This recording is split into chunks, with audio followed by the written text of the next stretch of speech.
नमस्कार। मेरे YouTube channel के माध्यम से इतिहास का अध्ययन करने वालों का स्वागत है। आज हम हमारा जो टॉपिक चल रहा था वह टॉपिक था बाबर। हमने बाबर के आरंभिक जीवन, समरकंद पर आक्रमण, भारत की राजनीतिक स्थिति, सामाजिक स्थिति, आर्थिक स्थिति का अध्ययन कर लिया। अब हम जिस टॉपिक पर चर्चा कर रहे हैं वह है कि बाबर ने भारत पर आक्रमण आखिर क्यों किया। ऐसे कौन से कारण थे जिसके कारण बाबर ने भारत पर आक्रमण करने की सोची।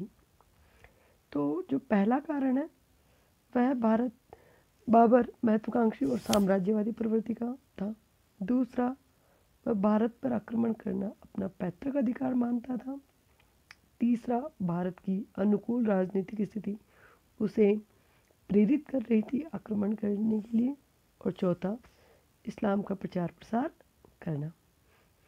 चलिए अब हम इस पर विस्तार से चर्चा करते हैं।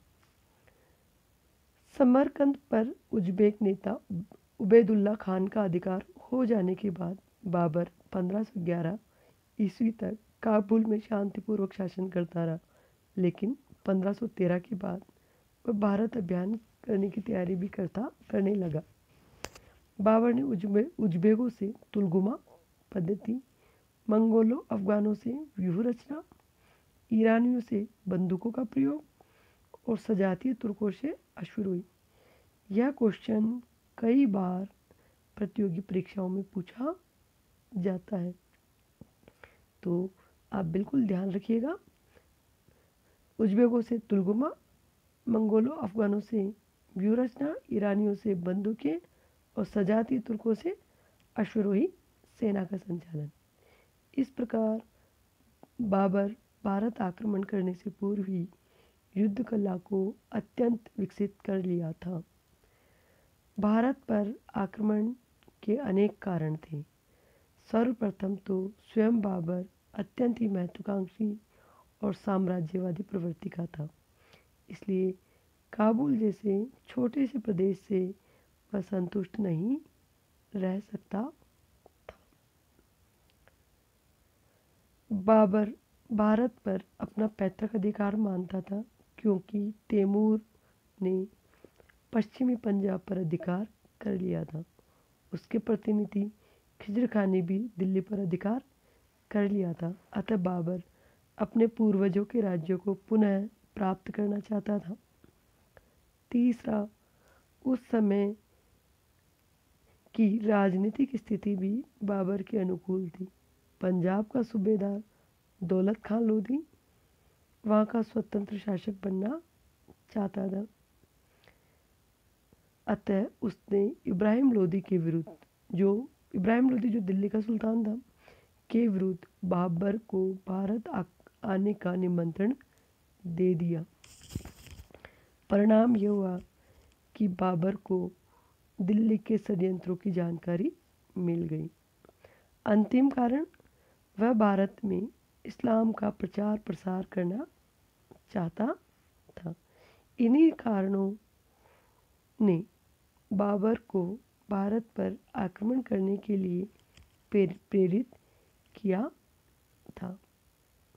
अब जब बाबर प्रेरित हो गया तो उसके आरंभिक आक्रमण उसने कहाँ किए।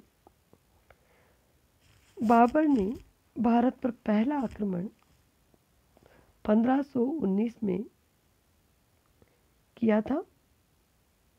बाबर ने बाजौर पर आक्रमण कर दुर्ग को घेर लिया। दुर्ग के रक्षकों ने बड़ी वीरता से सामना किया, लेकिन वे बंदूकों के सामने नहीं टिक सके। कुछ ही घंटों में, जनवरी का महीना था, 1519 को बाबर ने बाजौर का किला जीत लिया। बाजौर के निवासियों ने वीरता से प्रतिरोध किया, अतः बाबर ने लगभग 3000 लोगों की हत्या करवा दी। स्त्रियों बच्चों को कैद कर लिया। अपने इस कार्य का औचित्य सिद्ध करते हुए बाबर ने लिखा है कि वे इस्लाम के शत्रु थे, इसलिए उनमें काफिरों की प्रथाएं प्रचलित थी। बाजौर पर अधिकार करने के बाद 1519 में फरवरी में वह झेलम नदी के तट पर बेहरा नामक स्थान पर पहुंचा। बेहरा के निवासियों ने बिना किसी प्रतिरोध के आत्मसमर्पण कर दिया। अतः बाबर ने अपने सैनिकों को लूट मार न करने की आज्ञा दी। बेहरा से बाबर मुल्ला मुर्शीद नामक अपने दूत को इब्राहिम लोदी के पास भेजकर उन सभी प्रदेशों की मांग की जो कभी तुर्कों के अधीन रह चुके थे। लेकिन दौलत खां लोदी ने मुर्शीद को लाहौर में ही रोक लिया और इब्राहिम लोदी के पास जाने की अनुमति नहीं दी। अतः लगभग 5 महीने पश्चात मुल्ला मुर्शीद काबुल लौट गया। कुछ दिन बाद बेहरा में रहने के बाद बाबर भी काबुल लौट गया। बेहरा हिंदू बेग को सौंपकर शाह मोहम्मद को उसकी सहायता के लिए नियुक्त किया। बेहरा से सिंधु तक का प्रदेश मोहम्मद अली जंग को खुशाब लंगर खान को दे दिया। बाबर चला गया। दूसरी बार बाबर जो ही अपनी पीठ फेरी, स्थानीय अफगानों व हिंदुओं ने मिलकर हिंदू बेग को बेहरा से हटा दिया। हिंदू बेग जान बचाकर काबुल पहुंचा। 1519 के अंत में बाबर ने दूसरी बार आक्रमण किया। यूसुफजई अफगानों के विरुद्ध किया, लेकिन पेशावर पहुंचने से पहले उसे सूचना मिली कि सैयद खान बदख्शा की ओर बढ़ रहा है। अतः बाबर अपनी स्थिति के कारण वापस काबुल लौट गया। बाबर के उपयुक्त दोनों आक्रमणों का उद्देश्य भारत की राजनीतिक स्थिति की जानकारी प्राप्त करना था। तीसरा आक्रमण 1520 में किया। बाबर बाजोर बेहरा होता हुआ सियालकोट तक जा पहुंचा। बेहरा में उसने उन लोगों को दंडित किया जिन्होंने विद्रोह किया था। सियालकोट के समीप सैदपुर के पठान शासक और वहाँ के निवासियों ने बाबर का मुकाबला किया, किंतु उन्हें कुचल दिया गया। सैदपुर में बाबर के सैनिकों ने भयंकर लूटमार की। इसी समय सूचना मिली कि कंधार का शासक शाह अरगुन ने काबुल की सीमा पर आक्रमण कर दिया। अतः तुरंत बाबर को काबुल लौटना पड़ा। अब बाबर भारत पर कोई सैनिक अभियान करने से पूर्व कंधार को जीतकर काबुल को सुरक्षित करना चाहता था। अतः उसने 1522 में कंधार पर अधिकार कर लिया और अपने पुत्र को वहां का सूबेदार नियुक्त किया। चौथा आक्रमण कंधार पर अधिकार हो जाने के पश्चात सुरक्षित अनुभव करने लगा। अब उसके लिए भारत की ओर ध्यान देना संभव हो गया। इसी समय सुल्तान इब्राहिम लोदी का चाचा आलम खान ने भी बाबर से प्रार्थना की कि वह दिल्ली का तख्त दिलाने हेतु उसकी सहायता करे। उधर पंजाब के सूबेदार ने भी इब्राहिम लोदी के विरुद्ध बाबर से सहायता मांगी। बाबर ने 1524 में चौथी बार भारत पर आक्रमण किया। लाहौर में सुल्तान की अफगान सेनाओं ने बाबर का मुकाबला किया, लेकिन पराजित हुई। 4 दिन बाद बाबर दीपालपुर जा पहुंचा, जहां दौलत खां ने बाबर से भेंट की। दौलत खां का अनुमान था कि तैमूर की भांति वह भी लूटपाट करके लौट जाएगा, लेकिन उसका अनुमान गलत सिद्ध हुआ, क्योंकि किसी प्रदेश पर एक बार अधिकार करने के बाद उसे छोड़ देना बाबर के स्वभाव में नहीं था। अतः बाबर के इरादे से दौलत खां बड़ा क्षुब्ध हुआ। उसने बाबर के साथ विश्वासघात करना चाहा, लेकिन बाबर ने उसे कैद कर लौटते हुए मार्ग में छोड़ दिया। बाबर ने उसकी पैतृक जागीर दिलावर खां को दे दी। पंजाब के जीते हुए प्रदेशों पर अपने अधिकारी नियुक्त कर स्वयं काबुल लौट गया। इस पर बाबर के पुनः काबुल लौटने के प्रमुख 3 कारण थे। प्रथम कारण, बाबर जिन अमीरों के निमंत्रण पर भारत आया था, उन्हीं अमीरों ने बाबर का विरोध किया। दूसरा, इब्राहिम लोदी को इतना कमज़ोर नहीं पाया जितना उसने आशा कर रखी थी। तीसरा, इस समय बल्ख में उज़्बेकों का उपद्रव बढ़ रहा था, जिसके कारण उसे काबुल लौटना पड़ा। बाबर ने काबुल लौटते ही दौलत खान ने सेना एकत्रित कर सुल्तानपुर पर अधिकार कर लिया। दीपालपुर से आलम खां को भगा दिया। आलम खां भागकर काबुल पहुंचा। बाबर के साथ एक संधि की जिसके अनुसार बाबर ने उसे दिल्ली का तख्त दिलाने का वादा किया। बदले में आलम खां ने बाबर को लाहौर उसके पश्चिमी प्रदेश सौंपने का आश्वासन दिया, लेकिन वापस लौटकर आलम खां ने संधि को तोड़ते हुए पंजाब दौलत खां के पास रहने दिया। दोनों ने मिलकर दिल्ली पर आक्रमण किया, लेकिन दोनों सुल्तान की सेना से पराजित हुए। पांचवा आक्रमण। दौलत खां के विद्रोह की सूचना मिलने पर बाबर ने दिसंबर 1525 में पांचवी बार भारत पर आक्रमण किया। सियालकोट पहुंचने पर बाबर को दौलत खां और आलम खां के बीच हुई संधि दोनों के दिल्ली असफल अभियान की सूचना मिली। जनवरी 1526 ने मिलवट का किला घेर लिया। दौलत खां किले में था, लेकिन उसका पुत्र गाजी खां भागकर इब्राहिम लोदी के पास चला गया। उसके पुत्र दिलावर खान ने आरंभ में ही बाबर का साथ दिया था। दौलत खां ने बाबर का प्रतिरोध करना उचित न समझा, आत्मसमर्पण कर दिया। बाबर इस सफलता से प्रोत्साहित होकर इब्राहिम लोदी के असंतुष्ट अमीरों को अपनी तरफ मिलाया। अमीरों ने बाबर के प्रति अपनी शुभकामनाएं प्रकट करने के लिए अपने दूत भेजे। अमीरों ने भी अपनी अधीनता के प्रस्ताव भेजे। इस अनुकूल परिस्थितियों के कारण बाबर ने आगे बढ़ने का निश्चय किया। जो महत्वपूर्ण युद्ध थे उनमें प्रथम पानीपत का प्रथम युद्ध, खानवा का युद्ध, चंदेरी का युद्ध और घाघरा का युद्ध। पानीपत का इब्राहिम लोदी के खिलाफ हुआ, खानवा का युद्ध राणा सांगा के खिलाफ, चंदेरी का युद्ध मेदिनी राय के खिलाफ और घाघरा का युद्ध अफगानों के खिलाफ। बाबर एक साम्राज्य के निर्माता के रूप में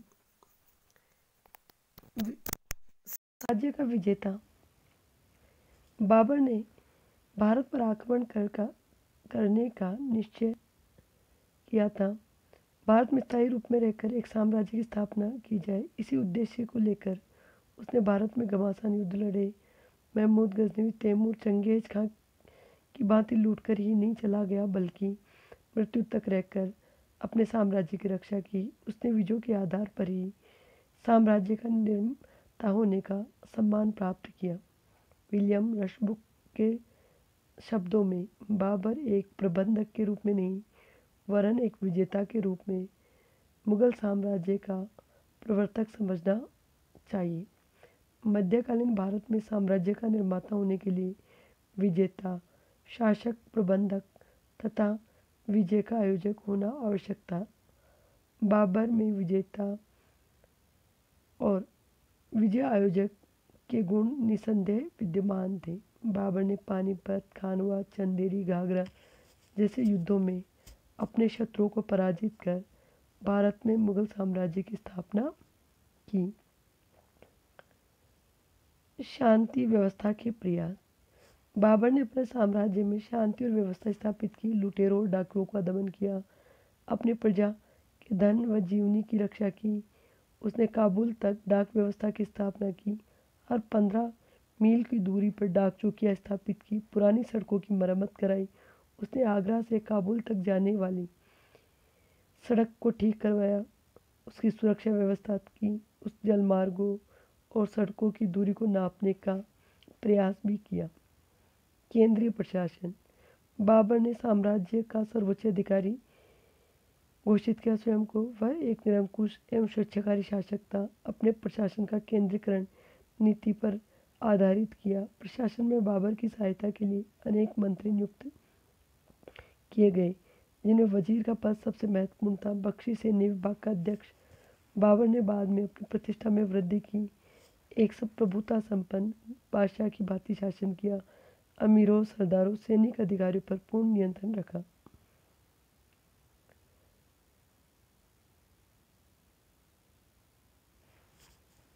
सार्वजनिक निर्माण कार्य। बाबर कला प्रेमी था। उसने अनेक महलों, राजमहलों, पुलों, उद्यानों, स्नानागारों आदि का निर्माण कराया।